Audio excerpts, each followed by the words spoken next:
Nemăsurate gânduri din clipe se adună, ce ard adesea în suflet și în ființă se topesc. Durerea ta imensă te chinuie ca jarul, iar sufletul e gol și plin de remușcare. Când viața ta e tristă și nu-ți mai dă un sens, să-ți amintești om drag că după orice viscol, furtună și suspin, există orizonturi, lumină și curaj. Nu trebuie să te temi și doar să acționezi, lăsând mâna cerească să vină către tine.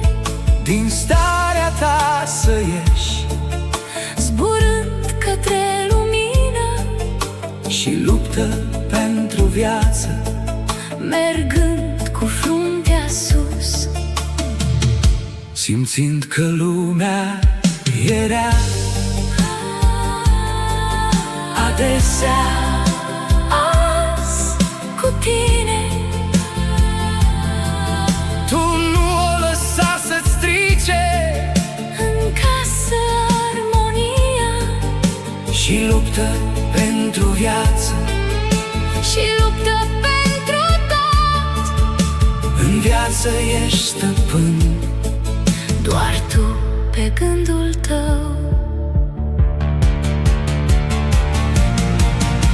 Când viața ta e tristă și nu-ți mai dă un sens, să-ți amintești, om drag, că după orice viscol, furtună și suspin, există orizonturi, lumină și curaj. Când viața ta e tristă și nu-ți mai dă un sens, să-ți amintești, om drag,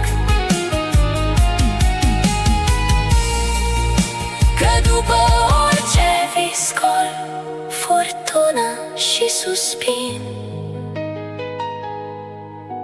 există orizonturi, lumină și curaj.